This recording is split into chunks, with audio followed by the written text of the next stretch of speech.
একদিন আল্লাহর নবী আমাদের মধ্যে বের হয়ে আসলেন। কোন হাদিসে এসেছে ফজরের সালাত আদায় করে বের হয়ে আসলেন, আর এ হাদিসে তা আসেনি। এ হাদিসে এসেছে আল্লাহর নবী সাল্লাল্লাহু আলাইহি সাল্লাম একদিন আমাদের মধ্যে বের হয়ে আসলেন। এরপরে তিনি বললেন, এরপরে তিনি এমন আলোচনা করলেন তাতে আমাদের অন্তরটা ভয় পেয়ে গেল, আর আমাদের চক্ষু দিয়ে টস টস করে পানি পড়তে লাগলো। আমরা কেঁদে দিলাম, আমাদের অন্তর ভয় পেয়ে গেল। কেন? মনে হলো বিদায়ী কথা, মনে হলো বিদায়ী উপদেশ, মনে হলো বিদায়ী নসিহত। এরপরে হয়তোবা তিনি কোনো নসিহত করবে না, হয়তোবা এরপরে তিনি কোনো কথা বলবে না। তাই আমরা বললাম, আল্লাহর নবী আপনি তো চলে যাবেন, তাহলে আমাদেরকে বিদায়ী নসিহত করেন, আমাদেরকে শেষ ওসিয়ত করেন। তখন তিনি বললেন, ওসিকুম বিতাকওয়াল্লাহ, আমি তোমাদেরকে আল্লাহকে ভয় করার উপদেশ দিচ্ছি। কাকে ভয় করার উপদেশ দিচ্ছে? আল্লাহকে। কেন এ কথা বললেন? তিনি তো অন্য বাক্য বলতে পারতেন, অন্য কথা বলতে পারতেন, অন্য আমলের কথা বলতে পারতেন, কিন্তু তিনি তা না করে তিনি বললেন আল্লাহকে ভয় করো। কেন? কারণ মুহাম্মদ সাল্লাল্লাহু আলাইহি সাল্লাম জানেন, একজন মানুষের হৃদয়ে যদি আল্লাহর ভয় থাকে, ও সুদ খেতে পারে না, ও ঘুষ খেতে পারে না, ও জিনা করতে পারে না, ও ব্যভিচার করতে পারে না, ও নিষাদার দ্রব্য পান করতে পারে না, ও গীবত করতে পারে না। কেন? ওর হৃদয়ের ভিতরে আল্লাহর ভয় আছে। এ কথা মুহাম্মদ সাল্লাল্লাহু আলাইহি সাল্লাম জানতেন যে আল্লাহর ভয়টা জরুরি। তাই তিনি বললেন আল্লাহকে ভয় করো। ওয়াসসামাই ওয়াত-তাআ ওয়া ইন তা'আম্মারা আলাইকুম আবদুন, আর শোনো, তোমাদের মধ্যে যারা নেতা হবে তাদের কথা শুনবে, তারপরে মানবে। উল্টা করো না। নেতা বলেছে ওই 10 জনকে মেরে আয়, লাঠি নিয়ে 10 জনকে মারার জন্য চলে গেলেন। নেতা বলেছে, আমির বলেছে ওদেরকে কতল কর, আপনি তাই বললেন। নেতা বলেছে ওদেরকে দমিয়ে দে, আপনি তাই করলেন। মুহাম্মদ সাল্লাল্লাহু আলাইহি সাল্লাম উল্টা কথা বললেন যে ওয়াসসামাই ওয়াত-তাআ ওয়া ইন তা'আম্মারা আলাইকুম আবদুন, শোনো, তোমরা নেতার কথা শুনবে, তারপরে তার আনুগত্য করবে। আগে শুনে দেখবে নেতার কথা ঠিক আছে কিনা। যদি নেতার কথা ঠিক থাকে তাহলে তার আনুগত্য করবে, আর যদি নেতার কথা ঠিক না থাকে তাহলে তার আনুগত্য করার দরকার নাই। আর নেতার কথা ঠিক থাকলে আনুগত্য করবে। একজন কৃতদাস হাবশী গোলামও যদি তোমাদের নেতৃত্ব দেয়, ওয়াইন তা'আম্মারা আলাইকুম আবদুন ফাইন্নাহু মান ইয়াইশ মিনকুম বাদি ফাসায়ারা ইখতিলাফান কাসীরা ফাআলাইকুম বিসুন্নতি ওয়া সুন্নাতিল খুলাফাইর রাশিদিন আল মাহদিয়্যিন আদ্দু আলাইহা বিন নওয়াজিস। এরপরে মুহাম্মদ সাল্লাল্লাহু আলাইহি ওয়াসাল্লাম বললেন, শুনে রাখো, তোমরা যারা আমার পরে জীবিত থাকবে, আমি আর বেশি দিন বাঁচবো না, তোমাদের মধ্যে আর বেশি দিন অবস্থান করব না, আমি তোমাদের মধ্য থেকে চলে যাব। কিন্তু তোমরা যারা আমার পরে জীবিত থাকবে, তোমরা যারা আমার পরে বেঁচে থাকবে, তারা দেখতে পারবে অনেক মতভেদ, অনেক ইখতিলাফ। এক হুজুরের সাথে আরেক হুজুরের মিল পড়ে না, একজন বলে এক কথা, আরেকজন বলে আরেক কথা।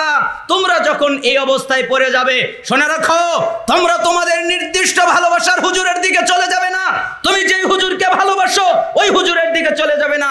তুমি যেই আমিরকে ভালোবাসো ওই আমিরের দিকে চলে যাবে না। তুমি যেই শাসককে ভালোবাসো ওই শাসকের দিকে চলে যাবে না। তুমি যেই শায়েখকে ভালোবাসো ওই শায়েখের দিকে চলে যাবে না। যখন ইখতিলাফ দেখতে পারবে, তখন তোমাদের উপরে আবশ্যক কর্তব্য আমি নবীর সুন্নাত আর আমার খুলাফায়ে রাশিদিনের সুন্নাতকে শক্ত করে আঁকড়ে ধরা। আদ্দু আলাইহা বিন নওয়াজিস, মারির দাঁত দিয়ে কামড়ে শক্ত করে আঁকড়ে ধরা। বলেন তো, ইখতিলাফ দেখলে কি আঁকড়ে ধরতে হবে? সুন্নাহ। আর আমরা ইখতিলাফ দেখলে যেই হুজুরকে ভালোবাসি ওই হুজুরকে আঁকড়ে ধরি, তাই না? অথচ আমাদের জন্য উচিত হলো ইখতিলাফ দেখলে সুন্নাহকে আঁকড়ে ধরা। কিভাবে? মারির দাঁত দিয়ে কামড়ে শক্ত করে আঁকড়ে ধরবে। যেরকম মারির দাঁতে একটা কাপড় কামড়ে আঁকড়ে ধরলে ছোটানো যায় না, ঠিক তোমার থেকে সুন্নাতকে যেন ছোটানো যায় না।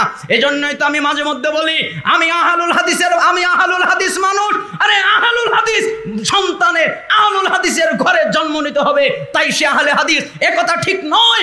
কত আহলে হাদিসের সন্তান খবিশ হয়ে গেছে, কত আহলে হাদিসের সন্তান সালাত আদায় করে না, কত আহলে হাদিসের সন্তান নাস্তিক হয়ে যাচ্ছে, কত আহলে হাদিসের সন্তান শিরিক করে বেড়াচ্ছে। আহলে হাদিসের ঘরে জন্ম নিলেই শুধুমাত্র আহলুল হাদিস হওয়া যায় না। পৃথিবীতে যেখানে যারা কোরআন এবং সহিহ হাদিসকে মেনে চলে তারাই হচ্ছে আহলে হাদিস। এটা কোনো বাপের দেওয়ার সম্পত্তি নয়, যে বাপ থেকে পৈতৃক সম্পত্তি পেয়েছে, সূত্রে পেয়েছে, এটা নয়। পৃথিবীতে যারা যেখানে কোরআন এবং সহিহ হাদিস মেনে চলে তারাই হচ্ছে আহলে হাদিস। এই জন্যই তো আমি বলতে চাই যে আমরা আহলুল হাদিস মানুষ, আমাদের আকীদা এত শক্ত, আমরা সুন্নাতকে এত মজবুত ভাবে আঁকড়ে ধরবো। আমরা বলবো আমরা ফাঁসির মঞ্চে ঝুলতে রাজি আছি, আমাদের গায়ে বুলেট বোমা লাগাও, এতে কোনো অসুবিধা নেই, আমরা রাজি আছি। আমাদেরকে হত্যা করে দুনিয়া থেকে বিদায় করে দাও, এতে কোনো অসুবিধা নেই, আমরা রাজি আছি।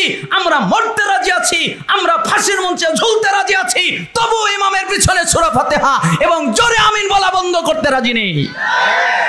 আমরা রফুল ইদাইন করা বন্ধ করতে রাজি নেই, আমরা বুকে হাত বাঁধা বন্ধ করতে রাজি নেই, আমরা পায়ে পা কাঁধে কাঁধ লাগানো বন্ধ করতে রাজি নেই, আমরা ইমামের পিছনে সূরা ফাতিহা পড়া বন্ধ করতে রাজি নেই, আমরা জানাজার সালাতে সূরা ফাতিহা বন্ধ করতে রাজি নেই। কেন? মুহাম্মদ সাল্লাল্লাহু আলাইহি সাল্লাম বলেছেন আমরা আমাদের জীবনের চাইতে, আমরা আমাদের কলিজার চাইতে, আমরা আমাদের জীবনের চাইতে মুহাম্মদ সাল্লাল্লাহু আলাইহি সাল্লামকে ভালোবাসি। যেভাবে তাকে ভালোবাসি ঠিক সেইভাবে তার সুন্নাতকেও ভালোবাসি। অতএব মৃত্যুবরণ করব, তবু রসুলের সুন্নাত ত্যাগ করতে পারবো না।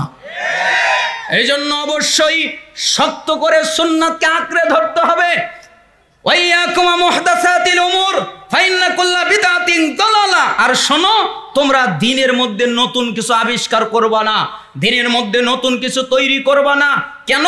প্রত্যেক নতুন কিছু দিনের নামে আবিষ্কার করা, এটা হলো ভ্রষ্টতা, এটা হলো দলালা, এটা হলো গোমরাহি। তোমরা যদি দিনের মধ্যে নতুন কিছু আবিষ্কার করো, এতই যখন আবিষ্কার করার দরকার, তাহলে একটা বদনা আবিষ্কার করেন। একজন এক মডেলের বানিয়েছে, আপনি আরেক মডেলের বানান, আরো সহজ করে দেই। এতই যদি আবিষ্কার করার প্রয়োজন, একজন গাড়ি বানিয়েছে যে গাড়িতে পেট্রোল ভরা লাগে, গাড়িতে অকটেন ভরা লাগে, গাড়িতে গ্যাস ভরা লাগে, আপনি নতুন আবিষ্কার করেন, পেট্রোলও লাগবে না, অকটেনও লাগবে না, গ্যাসও লাগবে না, খালি নদী থেকে পানি উঠাবে আর ভরবে, গাড়ি চলবে। আবিষ্কার করেন, গাড়ি আবিষ্কার করেন, লাইট আবিষ্কার করেন, আরো নিত্য নতুন জিনিস আবিষ্কার করেন, এতে তো কোনো অসুবিধা নেই। আপনি ইবাদত আবিষ্কার করতে গেলেন কেন? আল্লাহ তো আপনাকে ইবাদত দিয়েইছেন, মুহাম্মদ সাল্লাল্লাহু আলাইহি সাল্লাম তো আপনাকে নির্দিষ্ট ইবাদত দিয়েছেন। অতএব কেন আপনি ইবাদত আবিষ্কার করতে গেলেন? এই জন্য সুন্নাতের একটা সহজ সংজ্ঞা বুঝবেন। মুহাম্মদ সাল্লাল্লাহু আলাইহি ওয়াসাল্লাম ইবাদত মনে করে যেটা করতেন ওটা সুন্নাত, আর মুহাম্মদ সাল্লাল্লাহু আলাইহি সাল্লাম যেটা করতেন না, যেটা না করতেন ওটাও সুন্নাত, যেটা করতেন ওটা করা সুন্নাত, যেটা না করতেন ওটা না করা সুন্নাত। আপনাকে বোঝাই, ফরজ সালাতের পরে মোনাজাত নিয়ে মারামারি লাগে না? আপনাদের বগুড়াই তো লাগে, কত কিছু হয় ফরজ সালাতের পরে সম্মিলিত মোনাজাত নিয়ে। আপনাদেরকে একটু শুধুমাত্র বোঝানোর জন্য, তোমরা বলবে আস্তাগফিরুল্লাহ আস্তাগফিরুল্লাহ আস্তাগফিরুল্লাহ 3 বার, তোমরা বলবে আল্লাহুম্মা আনতাস সালাম ওয়া মিনকাস সালাম তাবারাকতা ইয়া যাল জালালি ওয়াল ইকরাম। তোমরা লা ইলাহা ইল্লাল্লাহ মর্মে ওই দোয়াটা পাঠ করবে, তোমরা আয়াতুল কুরসি পাঠ করবে, তাহলে জান্নাতে যাবে। মাঝখানে বাধা হলো মৃত্যু। তোমরা সূরা ইখলাস, ফালাক, নাস 3 বার ফজর আর মাগরিবে আর বাকি ওয়াক্তে 1 বার করে পাঠ করবে, তাহলে সমস্ত বিপদ থেকে আল্লাহ বাঁচাবে। তোমরা সুবহানাল্লাহ, আলহামদুলিল্লাহ, আল্লাহু আকবার 33 বার করে একবার লা ইলাহা মর্মে দোয়া দিয়ে 100 পূর্ণ করবে, অথবা আল্লাহু আকবার 100 বার পড়বে, তাহলে 34 বার পড়বে, তাহলে 100 বার পূর্ণ হবে। 33 বার সুবহানাল্লাহ, 33 বার আলহামদুলিল্লাহ, 34 বার আল্লাহু আকবার বলে 100 বার পূর্ণ করবে, তাহলে তোমার গুনাহ যদি সমুদ্রের ফেনার মতো হয় তবু আল্লাহ ক্ষমা করে দিবেন। এই যে আল্লাহর নবী এই জিকির আজকার করতেন ফরজ সালাতের পরে, তাই তিনি এই জিকির আজকার করতেন, তাই এই জিকির আজকার করাটার নাম হলো সুন্নাত। আল্লাহর নবী কি মোনাজাত করতেন? কখনো তিনি মোনাজাত করতেন না, সম্মিলিত মোনাজাত করতেন না, সাহাবীদেরকে নিয়ে একসাথে আমিন আমিন বলতেন না। তিনি যে দোয়া পাঠ করতেন ওই দোয়া পড়া সুন্নাত, যেহেতু তিনি মোনাজাত করে নাই, অতএব মোনাজাত সম্মিলিত না করার নাম হলো সুন্নাত। আল্লাহর নবী যেটা করেছেন ওটা করা সুন্নাত, যেটা করেনি ওটা না করা সুন্নাত। অতএব আপনাদেরকে অনুরোধ করছি, ইবাদতের নামে, ধর্মের নামে নতুন কিছু আবিষ্কার করবেন না। দিন কমপ্লিট, দিন পরিপূর্ণ, বাড়ানোর সুযোগ নেই, কমানোর সুযোগ নেই। যে কথা বলছিলাম, সালাফ বলছিলেন তোমরা রাসূলকে ভালোবাসো, এ কথা ঠিক, তবে তার সুন্নাতকে তোমরা ফলো করো না। অতএব আমাদের উচিত রাসূলের সুন্নাতকে ফলো করা। ওয়াকুলতুম নালানু ইবলিস ওয়া তাতুমুহু। 4 তোমরা বলো ইবলিশ ভালো নয়, ইবলিশ খারাপ, ইবলিশ মন্দ, ইবলিশ জঘন্য, এ কথা তোমরা বলো, কিন্তু তোমাদের জন্য উচিত হচ্ছে তোমরা বলো ঠিকই ইবলিশ খারাপ, ইবলিশ মন্দ, ইবলিশ জঘন্য, কিন্তু তোমরা ওই ইবলিশকেই মানো। ঠিক না? ইবলিশকেই মানে। ইবলিশ বলে জিনা করো, তাই করে। ইবলিশ বলে মিথ্যা বলো, তাই করে। ইবলিশ বলে সুদ খা, ঘুষ খা, তাই করে। অথচ বলার ক্ষেত্রে কি বলে? ইবলিশ খারাপ। ঠিক না? আপনারা কি বলেন, ইবলিশ খারাপ না ভালো? তাহলে যাদের দাড়ি নাই, দাড়ি ছেড়েছেন, কে বলেছে? ইবলিশ বলেছে। ইবলিশের কথাই শোনা হচ্ছে, তাই না? তোমরা ইবলিশকে খারাপ বলো আর মানার সময় ইবলিশকেই মানো। ওয়াল খামিসাতু তারাকতুম আয়ুবাকুম আখাযতুম ফি আয়ুবিন নাস। 5, তোমরা নিজের দিকে না তাকিয়ে আরেকজনকে নিয়ে ব্যস্ত হয়ে যাও। নিজে যে পাপ করেছো এই চিন্তা নেই, নিজে যে গুনাহ করেছো এই চিন্তা নেই, নিজে যে অত্যাচার করেছো এই চিন্তা নেই। নিজের পাপ করতে করতে পা জাহান্নামে চলে গেছে, তোমার খবর নেই। আরেকজন কি করে এই হলো তোমার চিন্তা, তাই না? ওষুধ খাই কেন, ও ঘুষ খাই কেন, ও এটা করে কেন, ও সেটা করে কেন। আচ্ছা বলেন তো, একটা লোক সুদ খায়, একটা লোক ঘুষ খায়, একটা লোক জিনা করে, একটা লোক ব্যভিচার করে, একটা লোক নিশাদার দ্রব্য পান করে, একটা লোক শিরিক করে, একটা লোক আরো মারাত্মক মারাত্মক পাপ করে, অনেক পাপ করেছে, কিন্তু মানুষের সাথে জড়িত কোনো পাপ নেই, সে আল্লাহর সাথে জড়িত সব পাপ করেছে। এরপরে 60 বছর বয়স হয়ে গেছে, সে বুঝতে পেরেছে, এরপরে সালাত আদায় করে আল্লাহকে বলছে, আল্লাহ আমি বুঝতে পারিনি, তুমি আমাকে মাফ করে দাও, তুমি আমাকে ক্ষমা করে দাও। বলেন আল্লাহ মাফ করবে না করবে না? করবে।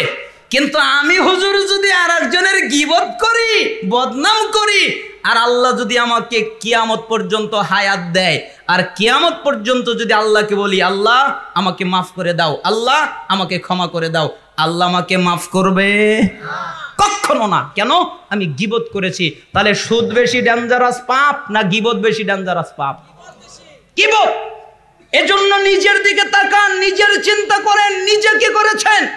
আপনাদেরকে একটা আদর্শের হাদিস শিখাই, আপনারা জানেন, তাও আবার স্মরণ করিয়ে দিচ্ছি। এটা হচ্ছে মুসলিমদের চরিত্র, এটা হচ্ছে মুসলিমদের আদর্শ।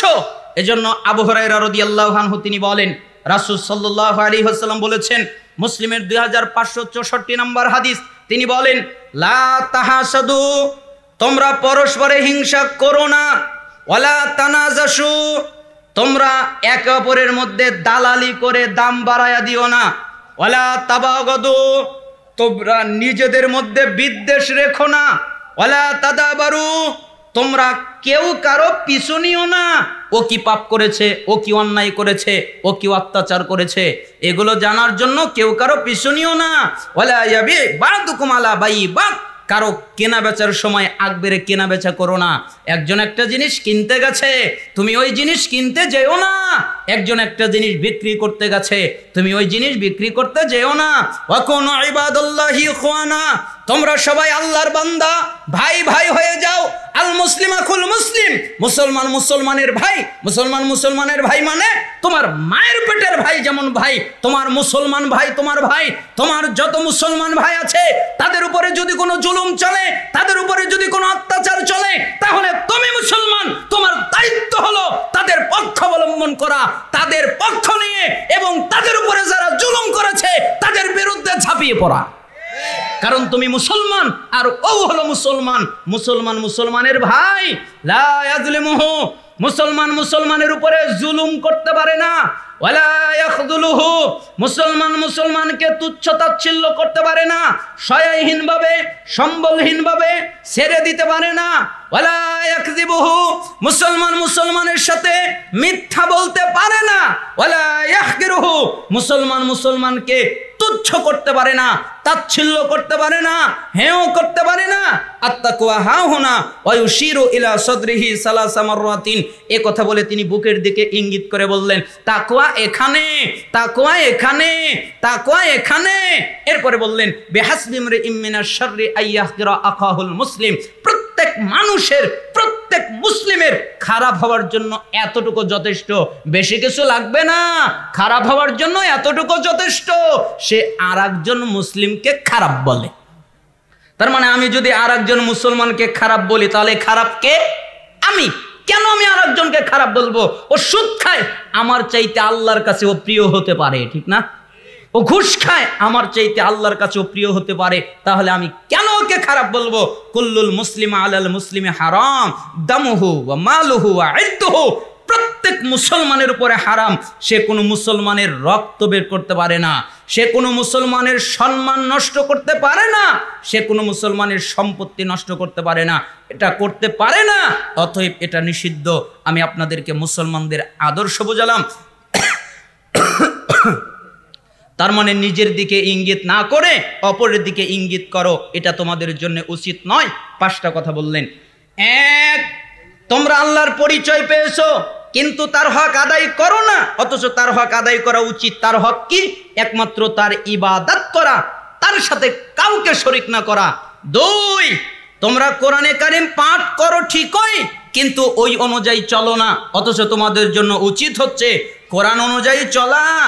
3, তোমরা বলো আমরা রাসূলকে ভালোবাসি, কিন্তু তার সুন্নাত ফলো করো না, অথচ তোমাদের জন্য উচিত হলো রাসূলের সুন্নাত ফলো করা। 4, তোমরা বলো ইবলিশ খারাপ, কিন্তু মানার ক্ষেত্রে ইবলিশকে মানো, অথচ তোমাদের জন্য উচিত হলো ইবলিশকে না মানা। 5, তোমরা নিজের দিকে না তাকিয়ে আরেকজনের দিকে ব্যস্ত হয়ে যাও, অথচ তোমাদের উচিত ছিল নিজেকে নিয়ে ব্যস্ত হয়ে যাওয়া। জামি বায়ানিল ইলমি ওয়া ফাদলিহি, ইলম অনুযায়ী আমল বর্ণনার অধ্যায় 1220 নম্বর বর্ণনা। 1220 নম্বর বর্ণনায় এই বর্ণনাটা এসেছে, জামি বায়ানিল ইলমি ওয়া ফাদলিহি, বর্ণনা বিশুদ্ধ। আমি আপনাদের সামনে অনুবাদ করলাম।